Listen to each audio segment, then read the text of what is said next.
moving to China and India, if we can put up this C1 here. So the Indian authorities have now raided the offices of the BBC in India in retaliation for the Modi documentary that we've talked about here. We previously talked about this documentary in the context of Twitter and YouTube both agreeing to take it down after demands made by the Indian government that they do so. This is a documentary that looks into Prime Minister Modi's role in a brutal massacre back in, I believe it was 2002. It's a two-part documentary and has been called propaganda and basically banned to be viewed in India. Some students tried to view it. Some were detained by police. Others at other universities tried to view it, were pelted with stones. It's becoming not just a cultural moment in India, but also a free speech touchstone in the country, but also relates to free speech debates here in the United States, because Elon Musk did finally comment on Twitter's decision to comply with India's request to block any sharing of the BBC documentary. And he said, look, his comment was basically, look, I'm running 3 companies. I don't have time to fix every problem that's going on with Twitter all over the world. You know, what do you people want from me? And that was several weeks ago. It is still being banned.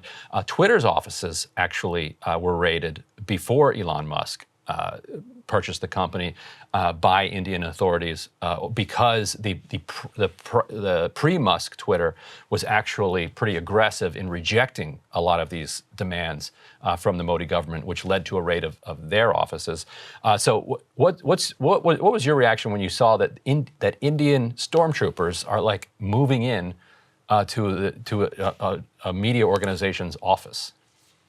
Well, yeah, and according to CNN, these were tax authorities that were raiding the office and not letting employees in. And the first thing I thought about actually was a CNN headline that asked this week. I mean, this is headlines that are happening concurrently. Is the iPhones made in India era about to begin? Look at that. And so again, you have a situation very similar to what was happening in China in some very important ways, which is that companies like Apple are about to entangle themselves very, very deeply in another country where leadership, I'm not talking about the people, but while people in the government shared a different set of values about what that government should look like and how that government should function and what the relationship between the people and the government should look like. So for instance, in that article, you have a top minister in India saying that Apple wants to go from making 5 to 7% of its products in India to 25% of its products in India. This is a huge jump.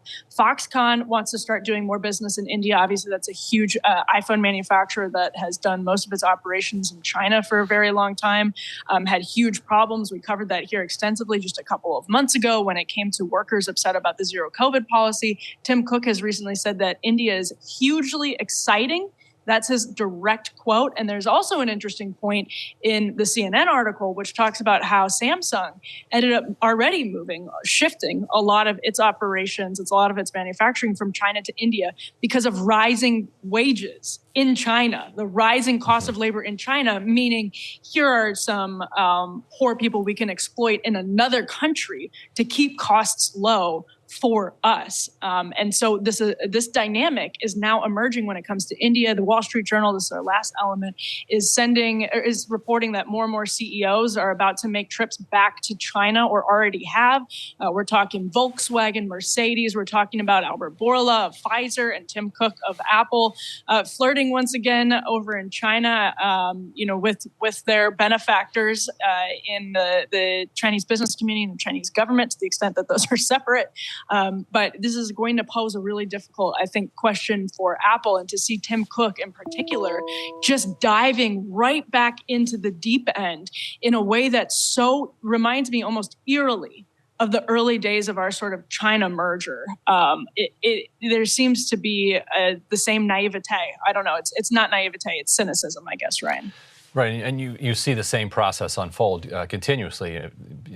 The factories start in kind of the north of the United States, as they unionize and costs grow there, labor costs grow there, they move down to the south where they have fewer unions. As those factories start to unionize, they move from there to Mexico and elsewhere in Central America. Then when those costs get too expensive, then they move over to China. Now that it's getting expensive in China, they're moving from there over to Southeast Asia and over to India too. And I'm curious if you take that Indian number seriously.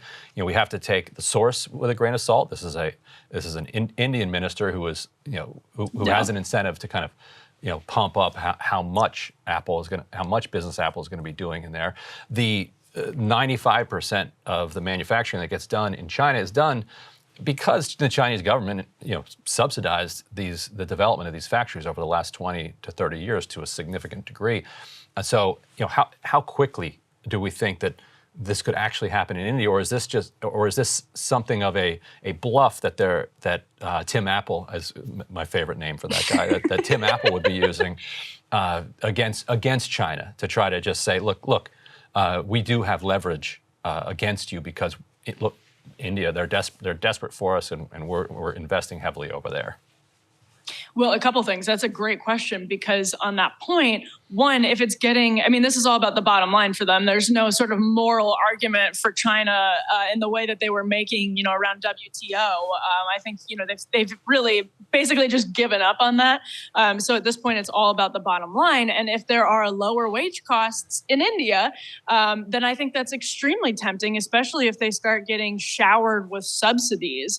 And on top of that, if India is taking backseat to the sort of geopolitical tensions with China, especially over Taiwan, that we have this sort of military conflict potential military conflict getting increasingly hot, then they have supply chain concerns that come along with another question about the bottom line. And so the financial risks of continuing to do business in China versus what they might see as a lack of financial risks in India, I think that would be enough to actually really start to shift some of this business.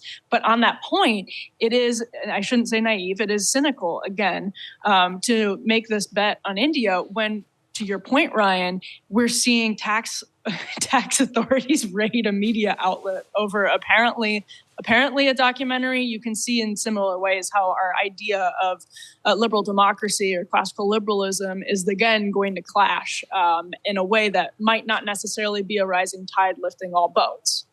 And the Indian government's response was, look, if the BBC hasn't done anything wrong, they don't have to worry about these inspections by these financial authorities. It also reminded me of Prohibition. If you remember who was doing the bashing in the doors of all the saloons and all the bootleggers, those were Treasury Department officials. And so, their time to thrive. It's certainly not outside of the realm of possibility that you can have tax goons that are knocking your door down. Hey guys, ready or not, 2024 is fully upon us now, and Sagar and I have been brainstorming ways that we can really up our game for this critical election. Yeah, we rely on our premium subs to expand our coverage, to add staff, to upgrade the studio. We just want to give you the best independent coverage of this election, which is possible. So if you can help us out, become a premium subscriber today, breakingpoints.com, or the link is down here in the description video. It really means the world to us, and if you like what we're all about, this is the best possible way to keep us 100% independent, working only for you.